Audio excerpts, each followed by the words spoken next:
mu kwize uko dushoboye, ariko sinzi wenda ibi tuvuga nimba aricyo bishobora kumuhinduraho, ariko dusabe Rich ni wari ubivuze neza, inzego z'ubuyobozi zihari ko turarwanya ubutegetsi bwa Kisegeti kubera akarengane dukorerwa.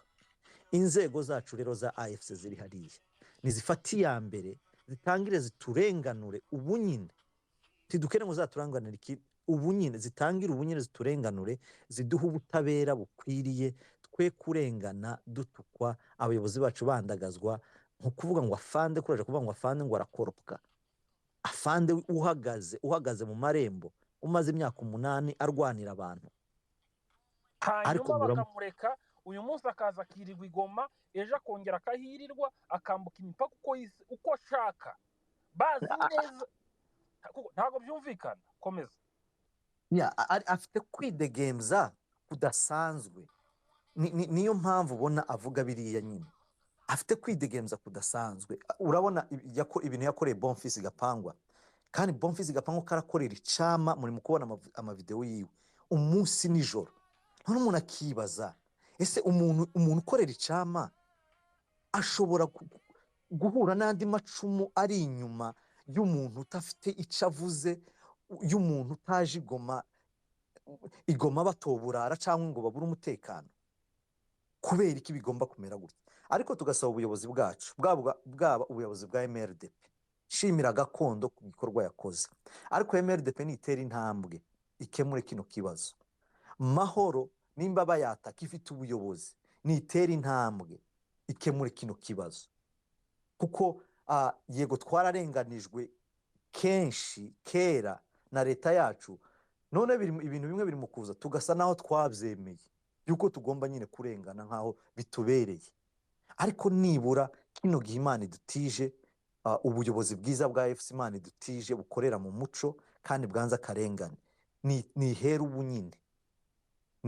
nyine. Nimba umuyobozi wanje yatakwa kuri wa rwego, noneho njewe umuyoboke wiwe bizogenda gute? Kandi bizanadufasha natwe kugira ngo abantu bacu tutagwa mu makosa, twe dukoresha media yo kuja kwirwanirira, usange turavuze turenze imbibi, noneho societe yacu ibaye mbi cyane, kandi twarimo duharanira kubana neza n'abandi. Ubuyobozi nibufata iya mbere ukemure bino bibazo, twumve abayobozi bacu barenganuwe, birakenewe barenganurwe. Kumuripotinga YouTube channel yiwe sico gisubizo, nibarenganurwe. N'aba bandi bakongomani bene wacu bajyaga badutuka bahembera inzangano, bakoreraga leta Kinshasa, ubu baraje Igoma, bahinduye umurongo, baracecetse, bari mu murongo wa AFC. None kubera iki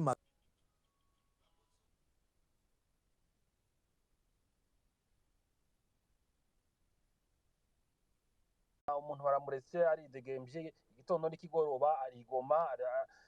Ntabwo byumvikana. Ubuyobozi bwacu bwa FCM 23 butwumva bari hano, iki kibazo mucumve, tukivuze buki ariko mucumve cyane, kuko aka ni agasuzuguro nk'abantu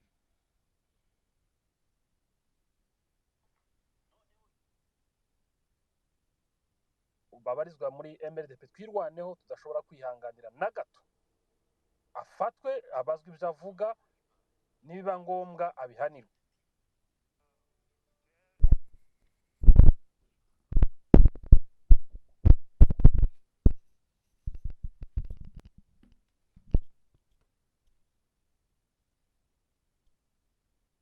kandi iyo ngwara bayitewe na Gisegeti n'ubutegetsi bwiwe. Ariko umubare munini bamaze gutahura ko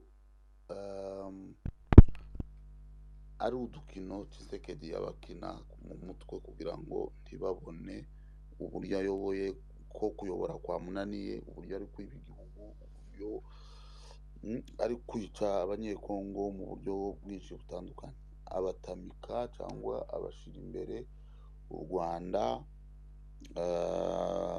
Perezida Kagame, parti au pouvoir FPR.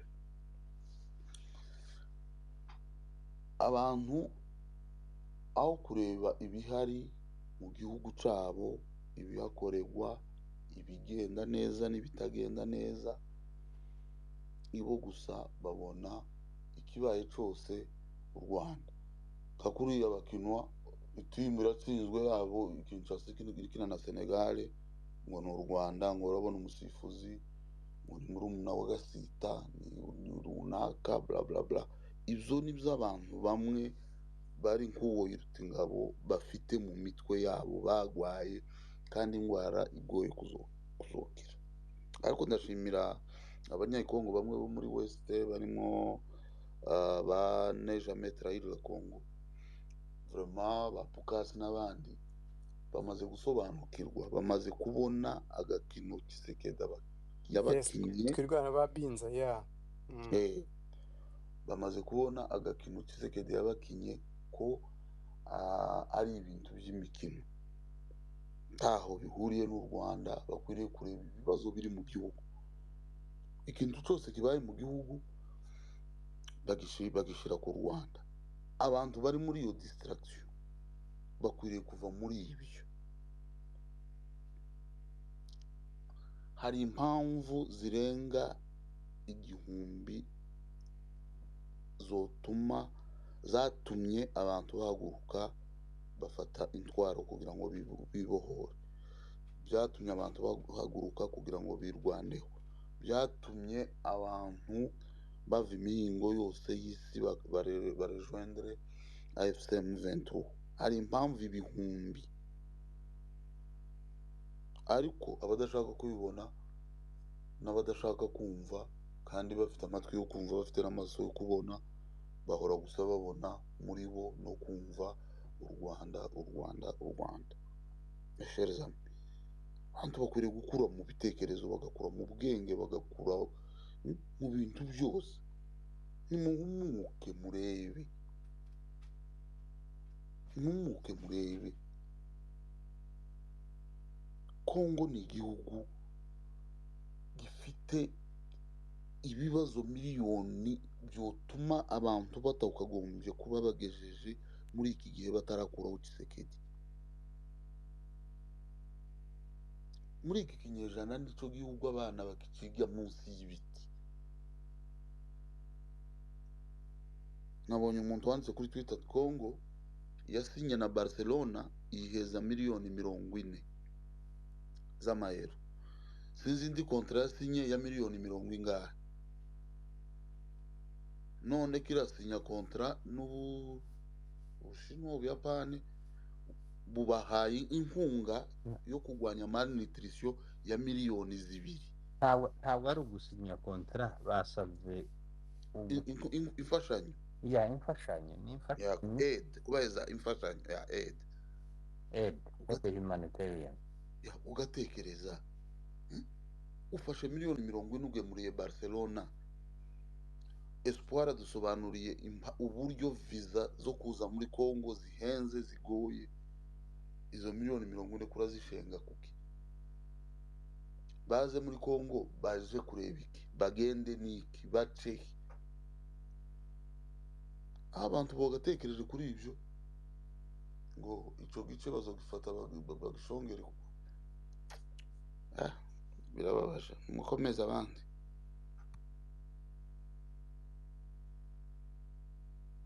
ahubwo Karimbi bwira twirwaneho bari abantu bakomeje kumuvugira, ari abantu bacu bavuga ururimi rwacu, babonana ba kamere bari bakomeye bari kubeguza, batekereza bo ni bande ku buryo baza bari kubaza ngo mbese ngo iki n'ibiki, bari kubaza ibintu bidafite umutwe n'ikibuno. Ahubwo nibahindukire baze bajye mu murongo w'abandi. Kandi ntaco bayobewe na gito, ntaco bayobewe na gito. Barabizi ko batogera Uvira. None se nimba ntabyo babonaga, none se ntibigishijwe n'ibyabaye kuri Gasita Uvira? Ntibabonye ibyo bakoreye umurambo wa Colonel Patrick Gisore? Ejo bundi ntibabonye bagarura umuhungu wa Berangabo nawe hariya muri Amerika bamwangira nawe ko yinjira akipresenta wo jeune fils Orubera Ngabo muramuzi ntabwo ndi pour M23 bwaca bakamushuka akagaza kuri space ngo ngwe bam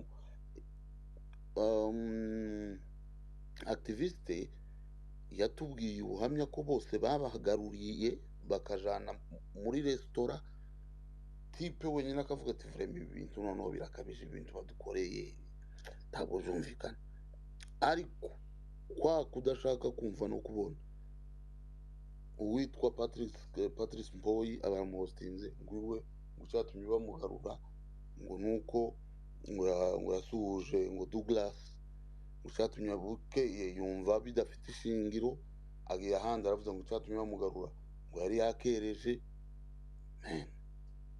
ntaco bayobewe gusa n'abantu bamaze kwinangira baravuga ati nanone twarahemutse tuzogenda ukuri dushaka tuzoshire ariko ntaco bayobewe ntaco batabona barabizi ko batoja muri Kongo ngo basirikire librement ibintu bibagaragariza ubudasa umunsi ku munsi ariko kumva ntabwo bashobora guhinduka nuko barapfuye muzohera murakoze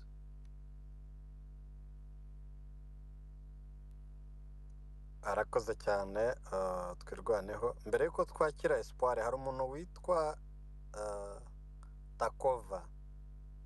Takova uratwumva maranye natwe umwanya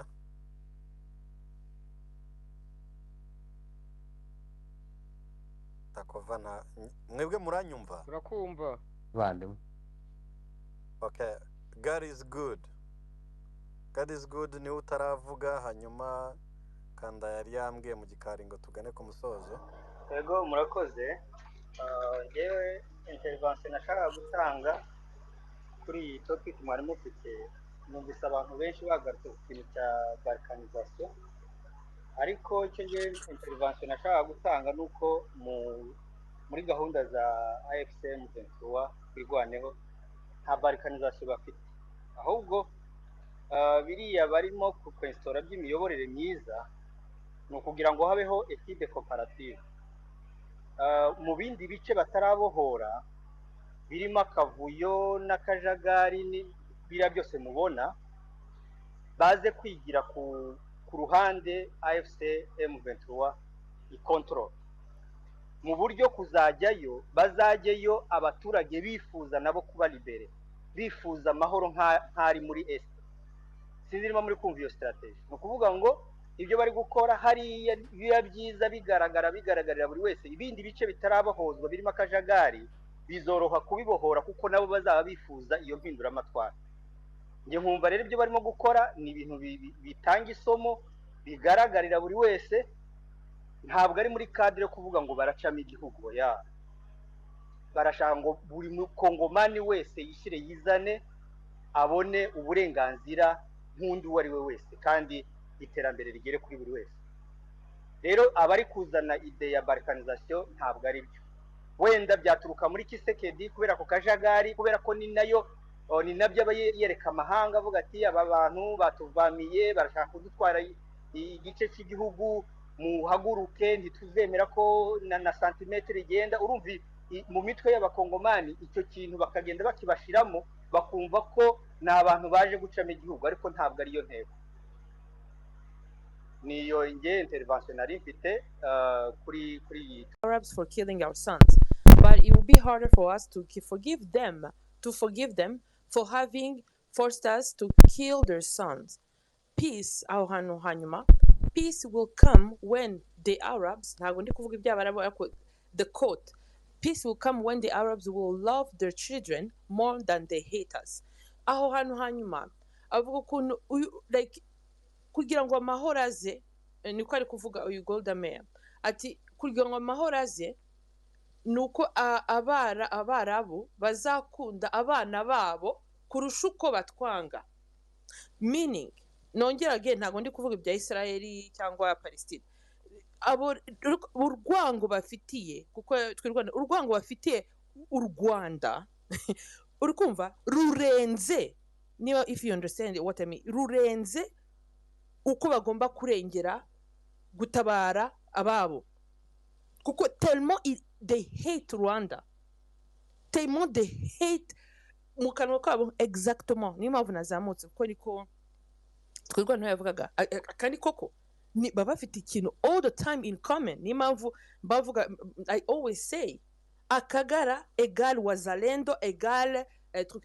Please ntago navuze ngo ce sont des génocidaires j'ai pas dit ça il faut iyo umuntu avuga mujye muri lire entre les lignes ntago ndi kuvuga literally what I say is this bafite one thing in common ni iki Rwanda aba Wazalendo banga abanyarwanda ego man n'uyu nguyu mutapapa witwa Kalonji biteye ubwoba. Moi, je passe toute la nuit, je passe toute la nuit, niga tactique yo kunavuga, ariko yageze no muri Canada, yageze no mu bantu baba MP, membre de parlement, ashaka kubajyana muri politique. Rwanda. Akagara c'est la même chose, bavuga ko ari u Rwanda rwateye ibibazo, right? FDL union murabizi, c'est la même chose. Donc, bafite iki kintu point commun. Point commun ni mpamvu hari umuntu umukobwa yigeze kuvuga ahangaha ngo l'ennemi de mon hajya ngo l'ami de mon ennemi cyangwa l'ennemi de mon ennemi est mon ami. Ufite nuko bameze aya of course baricarana hamwe basangira absolutely bakavuga ati wanga u Rwanda bana amen wanga u Rwanda nanjye ndarwanga wanga u Rwanda okay twicare rero tube turya gatoya turapanga. Donc urwango aho iyo kote bavuga ngo peace will come when the Arabs will love their children more, like urwango bafite niyo mpamvu nashaka gusubiza twirwano bari abantu bahisemo ubavuga ngo u Rwanda bahisemo kwanga u Rwanda. Urumva base nabumva abazalendora abawazalendo se ko nabo bava mu FDL I believe bafite urwo rwango gusa naho mbwira noneho abo bantu le Kagara cyangwa abanyimira bara bose baba rwandophone congolais tu sais bari kureba ibyo bari gukorera Vitale Katumbi noneho c'est bientôt oui Vitale bari kumwiza ngo ni umunyarwanda bulo si se none ngayibaze iyo level de moi je trouve que byarenze la folie ubu ngubu sigaye ni being delusional ureba ni mental state ubu ni ukurwara birarenze ibaze bakita bulos umunyarwanda nanone bari kumuha arsela ikintu cyose Rwanda ufite noneho Rwanda bazi kuko wa mugani hano mu Rwanda mwabonye abanyethiopia abashinwa uwo ari wese araza kaka nationalité bakayimuha bikurikije amategeko ibyangombwa. Donc rero iki kintu cyo kuvuga ubwo se muri mubona umunyethiopia mukabona ejo muri muzungu bahaye Rwanda uretse ko mwabigize ufite Rwanda yabaye hate urumva c'est incroyable noneho bikaba bibabaje kumva iyo province ya Minembwe bara bose bakoresha bara ba Gisaro. Je vais parler de ça. Bara mugore witwa Béatrice qui sautait silence radio mwari mwabibona avuga silence radio ntagavuga kandi ce sont abantu babo. Elle est positionnée de parler avec un très bon français. Elle peut pas parler. Quand elle parle c'est seulement ibyegusa ukibaza biragenda bite. En tout cas birababaje ariko c'est pas grave hari bamwe bahisemo guhaguruka kuvuga hari bamwe bahisemo no gutanga amaraso yabo. Turabashimiye AFC M23. Thank you so much natwe rero turi hano muri media bari hose kuko nk'ubyo Espoir yavugaga bari hose ama YouTube. C'est très difficile, je vous dis, c'est très difficile de chercher kureba amakuru ukuntu bimeze. Yes ujya kumwe ukabona abantu bariruka gupostinga 5 days ago a week ago kuko baragenda nyine bakazisiba bari tellement fort. Il faut reconnaître mu bintu bya communication très fort. hanyuma twebwe ni bake, umwe babiri batatu nibo bavuga. Kuri TikTok ho noneho baruzuye.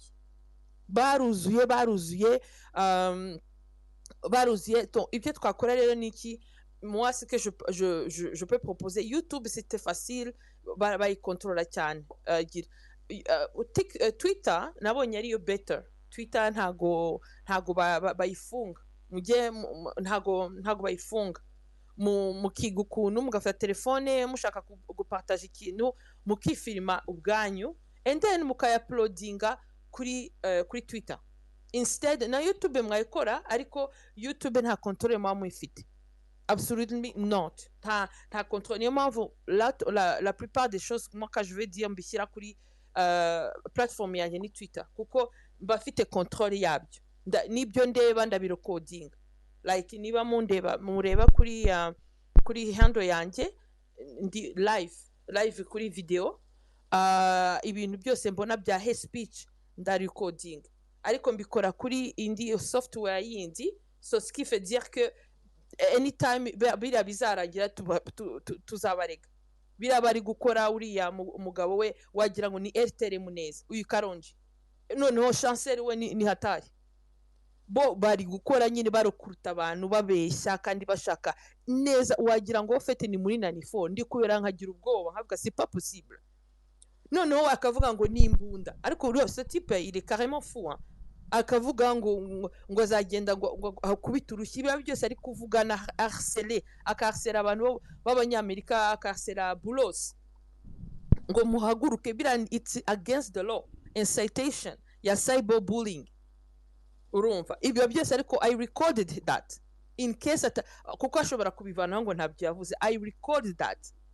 Bara bose bo barazi ko byarangiye, ariko again kubera bafite mental issues, iyo umuntu nyine ari ikihebe aba ari ikihebe, n'abakamikaze bazi ko bagiye birangiye, rero bavuga ati reka noneho kugenda turi twenyine tujyane n'abandi. Donc ça veut dire que quoi? La haine ni ikintu kibi cyane. La haine, la jalousie, kwanga umuntu just like that, ntacyo yagutwaye, ndamwanze ndamuzize, noneho ibana mu gitondo matin midi soir ndaramuka mutuka. Hari chancel we yaradututse aravuga ngo banyarwanda ngo amenyo yanyu, kandi baze ngo ni umuprofessionnel, ngo ari kwigira ngo umujournaliste, wangiza akajya down avuga ibintu comme ça muri journalisme, ngo ni umujournaliste. So nanjye tarahagurutse pour moi parce que je suis très forte aussi en communication. Donc ebana tuzahangana bariya bashaka no kwataka ngo abantu bari kurecruter d'une façon internationale comme média kandi barabakurikira benshi cyane, 6000 4000 kuri TikTok. Urumva rero baba barecruter abantu bakagira, ça c'est très dangereux. Niyo mpamvu iyi ntago ari FDLR we dealing with ideology iyo génocidaire, ideology yo kwanga, you just like that. Ikindi nongeraho dushimire gouvernement again y'u Rwanda, kubera yuko ibyo bakoze ejo bundi ONU, ambassadeur Ngoga ibyo yakoze amazing. Mwabonye ukuntu wa mugabo yamuvugishaga, bana wagira ngo yari kuri space, amubwira ngo wowe uravuga ngo langage ngo de haine, ngo tu penses que tu vas parler de ça. Ibaza umuntu wambaye costume ari mu bantu biyubashye muri ONU akavuga langage gutyo, ariko wa mu ambassadeur ayibana aravuga calmement, aramubwira amubwira story ya RDC, ariko ari calme ati yajita. Ça j'ai adoré ça. Ariko nyine mumbabarire murebe Kalonji, mumurebe mumwamagane, bira byose uko bakora natwe two contre-attaque, bari kwataka abantu bose bari kuzana sens, bari gushaka kuzana ordre muri Kongo. Bari kwataka Bulos, natwe ngo 4000 bari niko bari gukora, natwe twamaganira umugabo #Kalonji turamwamaganye, ni alias RTRM. Uriya mukobwa witwa Chancela yo turi kumwe nawe. C'est comme ça. Ubu nyine voilà, nicyo narangiza mvuga. Merci vraiment comme mwakoze space dukomerezaho. Merci Kanda et merci Papa Karimbi, ariko nyine dukomeze tuba très actif sur les social media. just niba mubona ko YouTube wa mugani bari kugira mujye mu uploadinga kuri Twitter, ngiye niko mbona it's much better, kuko ntago Twitter buriya ipfa gufunga, bakora amaresheshe, ntago ari nka YouTube bo kuko bari abantu benshi baraza kure, ariko Twitter no, kandi ukagura kakandi kakatike ukagira tike, nabyo biraproteja account yawe. So ubwo nibyo, ariko ngenzi ko FCM 23 yarabirangije, abari gusakuza hariya bazi ko birangiye, ahubwo gushaka kuzana mass babajyana avec the lies. So bari ko we are ready, we're not tired, we're not going anywhere. Murakoze cyane, God bless. Denise arakoze cyane, nawe Imana iguha umugisha. Nibyo aradukebuye, agize neza. Abantu benshi dufite intege nkeya kuri social media, twazihariye Wazalendo, ariko twongere twikubite agashyi kandi dushimira ababikora neza. Turugana ku musozo. Icyo navuga nuko twavuze kuri visa isabwa ku banyamahanga mu bice AFCM 23 ikontorora. Benshi babikunze, baganisha ku mafaranga ndetse no ku mutekano. Ikindi natwe badahari, ushaka kujyayo uwibazaga ngo yajyana n'umunyamahanga akinjira yate, noneho biroroshye, ni ugusaba visa ya AFCM 23 ukinjira uri proud, nta kibazo. Twabikunze, dukomeze dushyigikire revolution. Naho abatabyishimiye, ngewe abantu banga u Rwanda abenshi ntekereza ko bataruzi, abarunegura ntabwo baruzi, ariko nabifuriza kuzahagera bakinjoyinga umutekano uhari n'ibyiza byaho. Ibindi abakongomani tujye kubaka iwacu. Reka mbabwire ko mu minsi iri imbere impunzi tuzataha. Mu byo AFCM 23 yahagurutse irwanira harimo gucyura impunzi zose, abantu bose bakaba mu gihugu.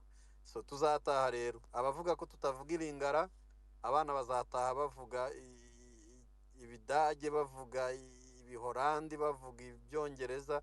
Umuntu wese azavuga ururimi ashaka, cyangwa umwana ko tuba mu gihugu cyacu tukacyubaka, kandi Kongo yose ni yacu. Ngira ngo ni icyo twifuza. Kongo iri ini, abashaka kwicamo ibice ntabwo bizakunda. Abo rero batatwumva, abo barwanya amahoro, ejo bundi Tshisekedi nagwa hasi, ndababwiza ukuri ko nabo bazaceceka. Niducika intege, dukomeze dushyiremo imbaraga.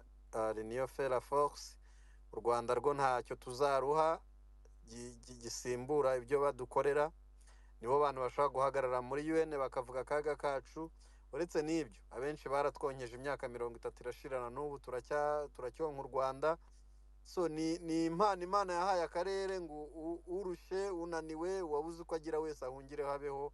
Ni umusozi Imana yashyizeho ubuhungiro. So uzabitwangira azabitwangira, ariko u Rwanda rwo amashyi duhora tuyabakomera. Numva ari icyo twavuga tugana ku musozo. Kandi ngewe nari umuteruzi wawe w'ibindi, kandi ntacyo bintwaye. Ugira Imana agira shebuja. Urakoze, ndasoje. Imana iguhe gusoza. Maisha wari uzamutse umuntu tumwe tutagufungirana dusoza. Maisha wafunze amakuru afashije. Ikindi nshaka kuvuga, iyo ibintu Denise avuye kuvuga, ariko nibyo nishaka kuvuga ko, ariko turabizi ko abantu benshi barasapotinga guverinoma yo muri Congo kuri social media. Ibintu bashaka kuvuga cyane ni hate speech, kwarsela abantu. Ikindi akazi gakomeye ntago ari kuvugana nawe, ni kuripotinga gusa, ni kuripotinga ibintu bavuze, kubidenonsa cyane. Kubera urabona umuntu bamwitwa Karongi, ubundi bamwitwa Jean Claude Mubenga, nawe uyu aka gasore, ariko ni gasore, aka kakobwa bayitwa Chancela, urababona bose bari kumwe na Patrick Muyaya kuri mafoto, arabaha ama interview.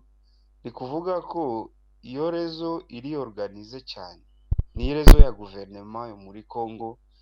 Irababwira ibintu bagenda kuvuga kuri social media, kubera abatusi banyekongo, kubera abanyamurenge, ariko ni programme yo guverinoma bari kwimediatiza gusa, kushaka abantu barasapotinga politike bafite kuyo intambara ya M23 muri kubyumva neza turikumva alo nibyo akazi twese tufite ni kudocumenting kubiripotinga urabibona barabivuga ushaka urabidokimanta urashaka iyo cyangwa ni space il faut enregistrer ça vous coupez là où ils ont tenu des discours de haine et puis on vérifie. Moi j'ai aimé, il y a beaucoup de discours de haine que Jean-Claude Moubenga avait tenu, il y a aussi le Kalonji. Et le plus important, c'est toujours documenter ce genre de discours parce que il se voit avec les ministres et j'ai vu que le ministre Mouya Yaka, il était avec Kalonji et Moubenga. Il a dit que nous nous voyons souvent, mais on n'a pas encore eu la chance de bien se parler, ce qui veut dire qu'il se parlent d'habitude. Donc, c'est pas un travail que ces gens font d'une manière hasardeuse. Donc, c'est un travail bien préparé, bien planifié. Vous allez voir que tous ces extrémistes qui distillent la haine contre les Tutsis sont en collaboration avec Mouya. Ils se prennent des photos, ils sont invités à Kinshasa. Et donc, ne croyez pas que parce que parfois ils sont sur TikTok avec beaucoup d'audience ou sur Twitter avec beaucoup d'audience, que cela fait ce qu'ils gagnent. Contrairement, eux-mêmes, ils sont en train de planter le décor de leur échec. Donc, le grand travail, c'est toujours documenter, enregistrer leur space, surtout ces gens-là qui s'en sont vus avec le ministre Mouya. Il faut toujours enregistrer leur space parce qu'il y a quelqu'un qui a la responsabilité de tout ce qu'il faut. C'est le gouvernement congolais, c'est Mouyaya, cette femme-là, cette fille-là qu'on appelle Chancela.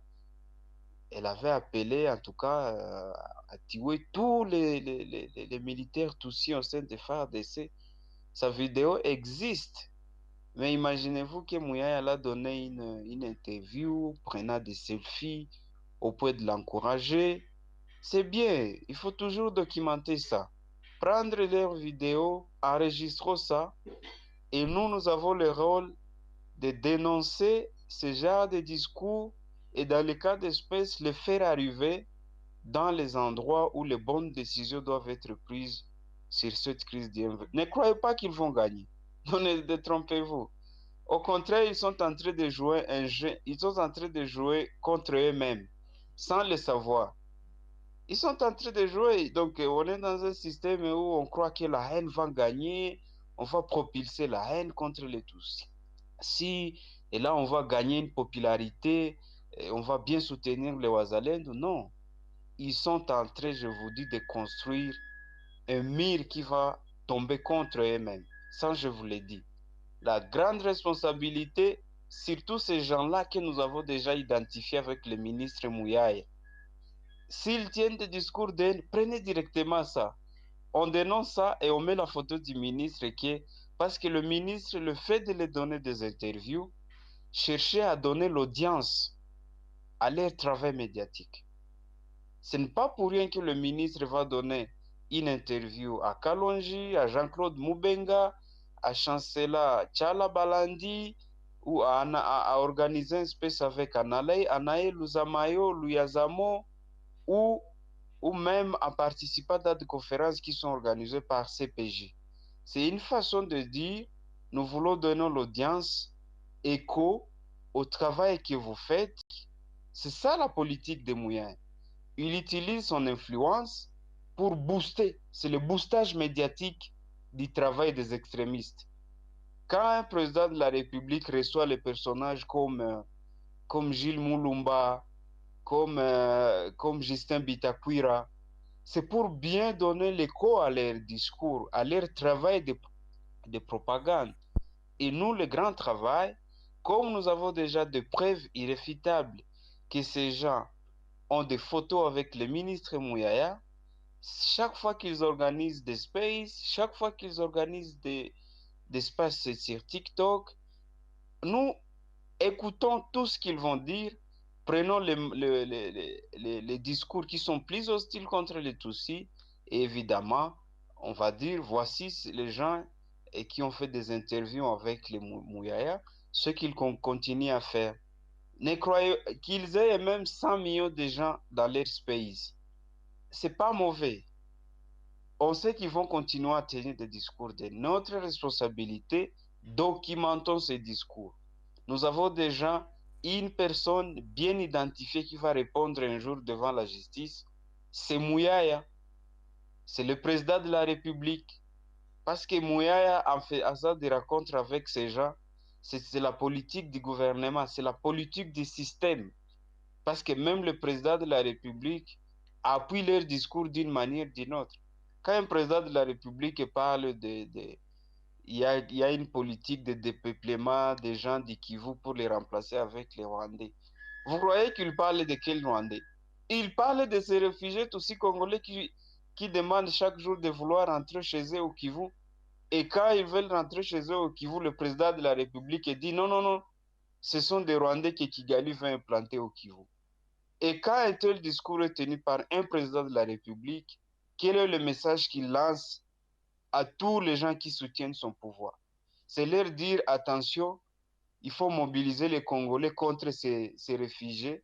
Ce ne sont pas des réfugiés, mais ce sont des étrangers rwandais qu'on veut implanter chez nous au Kivu. Et donc, il mobilise même les Ouazalendou autour de ces discours.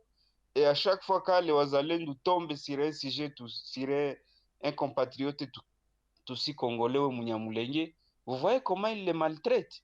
Et les discours qu'ils disent, rentrez chez vous, vous êtes des Rwandais. Ce qui se passe à Ouvira, c'est pire encore. Parce qu'on demande même aux Banyamulenge d'aller puiser de l'eau à Kigali, chez leur père Kagame. C'est ça ce qu'on dit aux Banyamulenge. On dit non, non, vous ne devez pas puiser ici de l'eau, allez puiser de l'eau chez vous à Kigali. Et quand un président de la République tient de tels discours, ou un ministre, porte-parole du gouvernement, se voit avec des extrémistes, c'est comme les réunions qui se faisaient avec les officiels rwandais à l'époque d'Abiyarimana, avec les journalistes de la RTLM. Imaginez les émissions qui passent à la RTNC. Je vous dis, tous les organisateurs des manifestations hostiles aux Tutsis qui se faisaient à Goma, aujourd'hui sont à Kinshasa. Les Josué Kabanza, Innocent Rugero, il y a les Mable Gafurura, les Josué Walaï. Donc, toute cette cabale qui organisait des manifestations contre les Tutsis à Goma et dans les Nyiragongo se trouve à Kinshasa et ils passent à la RTNC. C'est pour vous dire que c'est une politique bien fixée qui est déjà là. On dit, nous devons protéger même tous ceux qui propagent la haine contre les Tutsis. En les protégeant, nous devons aussi les financer, les soutenir pour qu'ils puissent bien mobiliser l'opinion congolaise à soutenir notre politique de faire la guerre contre les M23. Parce que les M23, ce sont des étrangers rwandais et les réfugiés qu'on dise qui sont au Rwanda, non, ce ne sont pas des réfugiés. Ce sont aussi des Rwandais qu'on veut implanter au Kivu pour infiltrer nos institutions.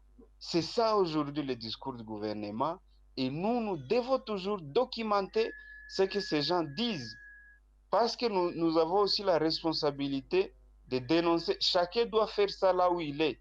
Cette guerre qui se passe au Kivu, c'est une guerre qui demande l'intervention de tout le monde pour qu'on puisse avoir la paix. Et les responsabilités de chacun doivent être réétablies pour qu'un jour il puisse répondre.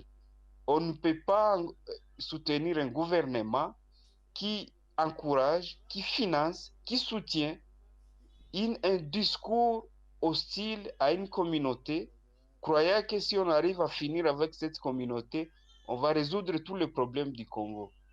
On doit dénoncer. Nous avons des photos que le ministre Mouyaya a s'est photographié avec des extrémistes, et ces extrémistes sont ceux qui appellent à tuer, à chasser, à manger même les Tutsis ou à les déshumaniser. Vous avez vu ce que Jean-Claude Moubenga a dit. Il a répété le même discours qui était tenu par les FDLR ou les Interamo au Rwanda.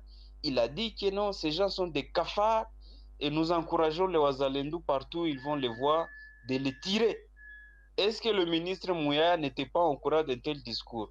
Même le colonel, le fait colonel Rugabisha qui a été intronisé héros à Kinshasa, c'est le même Jean-Claude Moubenga qui a appelé le Wazalendo à tuer ce colonel Munyamulenge. Mais et Mouyaya était aux cérémonies d'intronisation de ce colonel comme héros qui est devenu général à titre posthume. Mais voilà le même Mouyaya qui part aux États-Unis et qui donne l'interview à la personne qui a appelé à tuer cet officier de FARDC parce que tout simplement il est aussi congolais ou Munyamulenge. Il faut vous dire qu'on assiste à une hypocrisie d'État où les gens font semblant de dire que non, il n'y a pas de... Mais le discours même du ministre, de l'ambassadeur de la RDC à l'ONU démontre qu'aujourd'hui, les FDLR ont déjà un grand interlocuteur au niveau international qui est le gouvernement congolais, un ministre qui porte les revendications des FDLR au Conseil de sécurité de l'ONU. C'est le niveau le plus indiscutable, le niveau le plus inexplicable à l'état actuel de la crise, où maintenant on assiste à une diplomatie qui porte la voix des FDLR partout dans les institutions internationales. C'est quand même grave. Et donc on a la responsabilité de documenter. Et moi j'ai dit à ma chère Denise, ne perdez pas espoir qu'ils aient même 100 millions de gens qui vont les suivre. Soyons aussi là pour toujours documenter. Et dans le cas d'espèce, si les personnes qui organisent ces space, ce sont les gens qui ont fait des interviews avec le ministre Mouyaya, encore ça c'est pire. Parce qu'on va bien faire des captures de vidéos de ce qu'ils disent et on prend la photo du ministre pour dire voici le travail que le ministre du gouvernement a donné à son réseau. Et ça c'est très important. Ne perdez pas l'espoir. Je dois vous dire aujourd'hui que le travail que chacun de nous ici fait a produit des résultats. Personne ne croyait pas aujourd'hui qu'un sujet, un Tutsi congolais pourrait quitter Goma jusqu'à Calais et jusqu'à Bukavu sans qu'il soit mangé. Aujourd'hui, on voit des jeunes Tutsis qui circulent à Goma jusqu'à Massissi et jusqu'à Bukavu à bord de véhicules sans qu'ils soient attaqués. C'est quand même un travail. C'est ça le pays qu'on a voulu, où tout le monde doit circuler librement sans qu'il soit traité de tel ou tel. Et donc, c'est le travail que chacun de nous a fait pendant ces années passées. Donc, vous ne croyez pas que vous avez fait un travail qui est tombé dans l'eau. Non, non, non. Vous avez fait un grand travail. Aujourd'hui, au Sud Kivu, les Banyamulenge circulent à Bukavu librement, à Goma, les Tutsis du Nord Kivu circulent librement, ils cultivent les pommes de terre, et personne ne les stigmatise, ou il n'y a pas les gens qui vont les lyncher, qui vont les brûler. Donc, applaudissez-vous. Chacun a fait ce qu'il a fait et ça a produit les résultats.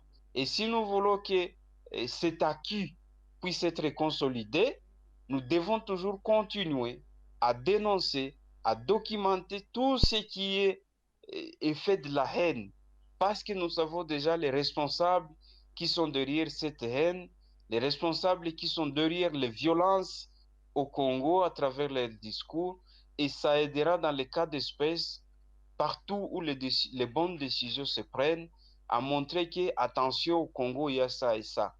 Parce que si nous lâchons, demain ou après-demain, les gens qui circulent librement à Goma vont encore retourner dans les cas. Or, nous devons toujours avancer en avant. On n'a pas le droit de reculer. On n'a pas le droit de perdre l'espoir. Nous avons le droit de conserver ce qui est déjà acquis et que ça continue jusqu'avant. Qui pourrait penser aujourd'hui qu'il y a déjà 30 ans, 40 ans à l'extérieur, qui avaient déjà oublié même leur village dans les Massissi et qui prennent aujourd'hui le courage de quitter Goma jusqu'à Massissi pour aller simplement vivre le sol de leur village. C'est quand même une grande nostalgie. C'est le travail de tout un chacun. Et donc, ne perdez pas l'espoir de dire que non, ces gens ont des millions de vues sur YouTube, sur TikTok. Oui, c'est très bien qu'ils aient même des milliards de vies. Parce que les milliards de vies qu'ils ont, c'est pour distiller la haine. Et quand ils distillent la haine, nous avons déjà les responsables qui sont derrière eux. Nous documentons leur space enregistrons les discours de haine qu'ils tiennent dans ces spaces et prenons les responsables, mettez-le, démontrons ceux qui sont les responsables et dénonçons-le. Nous savons déjà aujourd'hui comment dénoncer et les personnes à qui des droits, on doit toujours faire venir la documentation. Donc, ne vous en faites pas. On a la responsabilité de conserver nos acquis et j'encourage tous les jeunes partout où vous êtes, que ce soit les jeunes Banyamulenge du Nord Kivu, que ce soit les jeunes Tutsis du Nord Kivu, continuez à documenter tout ce que ces extrémistes font. Il y aura un jour les gens qui vont payer. À Doha, dans les accords, on a signé aussi la poursuite contre les auteurs de discours de haine. Ce n'est pas pour rien. On ne doit pas construire une paix durable sans qu'on ne puisse pas combattre les discours de haine à l'est de la République démocratique du Congo. Et donc, les responsables qui sont derrière ces discours, qu'ils sachent qu'un jour, ils payeront de leurs discours. Parce que dans tous les accords, la lutte, les poursuites judiciaires contre les discours de haine font partie intégrante des conclusions des accords. Et donc, nous avons la responsabilité de documenter ces discours de haine via toutes les plateformes, surtout les plateformes des influenceurs du gouvernement congolais. Aujourd'hui, ils sont très connus et on a la capacité de bien les établir, que ce soit sur le plan politique, que ce soit dans la profession du journalisme au Congo. La RTNC aujourd'hui, c'est la RTLM, hein, et on connaît les journalistes qui font des émissions à caractère ethnique ou d'incitation à la haine. On sait très bien ça. Donc, ne vous en faites pas. Je sais que c'est blessant quand vous écoutez les mêmes rhétoriques qui a conduit au génocide. C'est très blessant. Ça rappelle les événements les plus tristes, surtout aux rescapés. Ça, je le sais très bien. Combien de fois ça ravive une émotion très douloureuse quand vous entendez les paroles comme cafard, comme les serpents, comme Nyenzi. En tout cas, ce sont des rhétoriques qui rappellent les événements tristes dans la région. Mais tenez fort. La résistance est plus forte que ce que nous pouvons ressentir avec ces discours. Et si nous lâchons, l'objectif de ces gens, c'est quoi? C'est de nous faire tomber dans les effets psychologiques de déception et lâcher. Et si nous lâchons, nous les donnons l'espace. Et ça sera très dangereux. Nous devons résister à leur discours en les documentant toujours. C'est très important parce qu'on connaît les auteurs. Et ça, je vous encourage et continuons toujours à le faire. Entrons même dans leur space. Moi, j'étais dans l'espace ici récemment qui a été organisé par les ANAEL et quand on disait que non, à New York, on n'a pas chassé les jeunes, tous ceux qui voudraient entrer dans cette fameuse campagne de Génocoste. Mais on a posé des questions, on dit, mais dans les vidéos, on voit clairement qu'on chasse les gens. Et on a trouvé, évidemment, même les gens, même de leur côté qui participaient, ils ont trouvé qu'il y avait des évidences à ne pas discuter. Et donc, ne perdons pas l'espoir. Moi, je vous encourage toujours de résister. Je sais que chacun de vous a déjà été victime de ces discours de haine. Et quand vous les écoutez, ça ravive beaucoup de choses dans vous qui sont négatives. Et ne faut pas tomber dans ça parce que la guerre qui est menée, c'est aussi une guerre psychologique où les adversaires cherchent à déstabiliser, surtout les jeunes Tutsis avec des rhétoriques similaires à ce qu'on avait attendu au Rwanda. Mais ne perdez pas l'espoir, continuons à les documenter. Comme aujourd'hui la communauté internationale tient compte sur ces discours de haine, nous avons l'obligation chaque fois de les fournir des preuves de fournir à la communauté internationale les preuves parce que le gouvernement congolais nie que ces discours de haine existent au Congo, alors qu'il est derrière les raisons qui propagent ces discours de haine. Et donc, pour rester très factuel, très professionnel, documentons ces discours parce qu'aujourd'hui, on sait là où on peut le faire parvenir. Merci beaucoup. Merci beaucoup, Monsieur Maïcha, votre intervention. Merci beaucoup. Reka dusoze tujya kuri safi kanda espoir yari afite ikibazo gito amubaza ariko espoir afate reka safi amanza avuge kuko nyuma ya espoir. Ok, Gaju. Ok, Gaju, allez-y. Merci, Maïcha. Ah, merci beaucoup. Ah, ça fait longtemps ici, hein. reka maze suhuza abantu nibuka hano nabo ntibuka ariko nabonaga ba Fabrice ba Denise mama General ba Espoir Maisha nishimiye kongera kubabona by the way njye mostly mba ndi muri Congo kandi mwakoze kuri iki kiganiro cyangwa space mba ndi muri Congo mba ndeba uburyo M23 iri kumuvinga forward so hari byinshi twakora mu gusubiza renegasi abantu bari baturwanya twabasubirisha muri fact tubona za difference M23 igaragaza urebye imihanda bari kubaka kuva Sake ukagera Kanyabayonga kuva Masisi ujya Nuza ujyibuka ni ibintu byinshi urebye nago mu kuntu yari imeze mu gihe cyabo n'igihe cy'ubu ngubu harimo difference amasaha yarongerewe so byafashije trade although there is no bank but still people they can survive and they are happy so ku bijyanye wenda no kubasubiza in terms of social media influencers mu spreading the good things about M23 cyangwa se gutanga argument zigaragaza yuko bari abantu bari kubeshya hari fact nyinshi hari na strategy nyinshi icya mbere nimba umuntu yanditse mu gifaransa ukabona wenda utari capable yo kumusubiza neza mu gifaransa urandika ugakora copy paste ugashyira mu gifaransa nimba wenda ukoresha icyongereza ugashyira mu gifaransa ukamusubiza cyangwa se yaba yanditse mu gifaransa twita biroroshye cyangwa n'ahandi hose ujya kuri translate bakakwereka ibyo yanditse nimba uvuga icyongereza and then ukamusubiza wamaze kumva ibyo avuga so kubasubiza ni byiza no gutaginga abo ari bo bose ushaka kugaragariza message nk'uyu Bulos ubu ni igihe cyiza cyo kumutaginga ko Bulos ari menase mu gihe nawe ari menase rero icyo gihe rero umutaginga ibyo bamwanditseho bibuhita umutaginga ukanabimusobanurira ukamwereka historically ukuntu twagiye tuba oppressed because of hate speech zagiye ziba spread none n'umuturage utari ufite urwango nawe akagenda rugira bitewe na hate speech zivugirwa n'abayobozi so ubu ngubu nk'iyi Wazalendo bashize imbere ubu ngubu iri gucamo igihugu nayo ubwayo ni leta ubwayo yayishiriyeho iranayidefanda ariko yica abaturage ibyo Bulos ukamubwira ati ntago bakunda ukuri wavugishije ukuri uvuga uko ubyumva ariko look what they are doing to you so imagine noneho twebwe niba bashobora kukumenasa uri special envoy wa Trump noneho ibaze ordinary citizen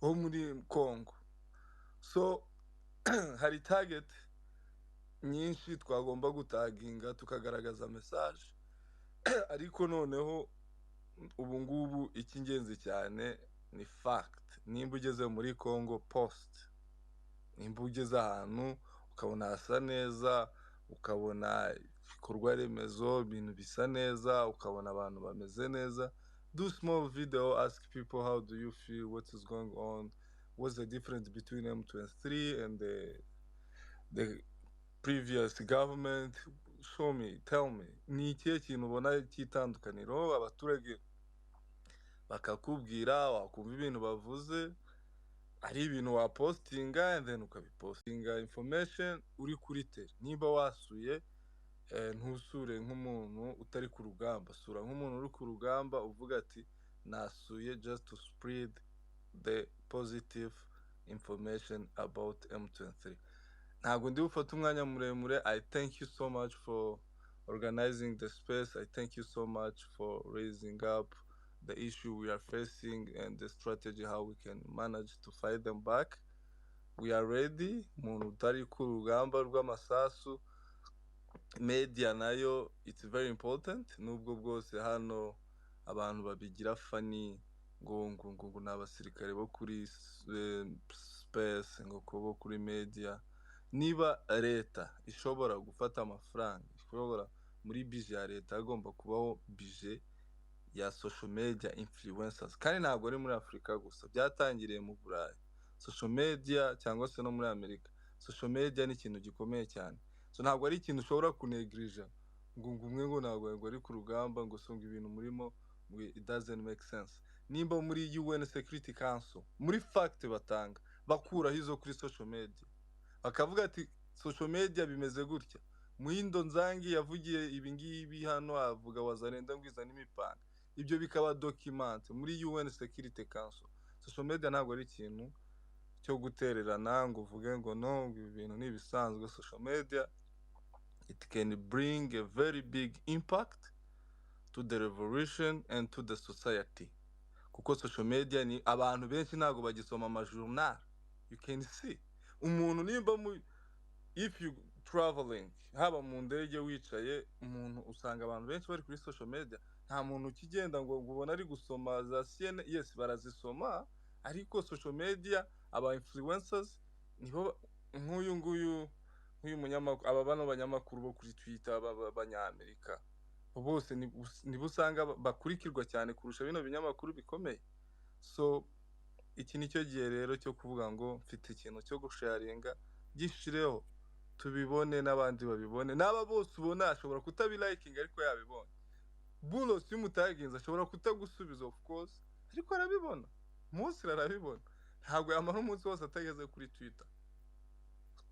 So thank you so much. Mugire ijoro ryiza bari mu bihugu byo bwije, mugire umunsi mwiza na weekend nziza ku bantu bari muri Afurika na Europe. Imana ibarinde, Uwiteka akomeze kubareba icyoroshye. Bye.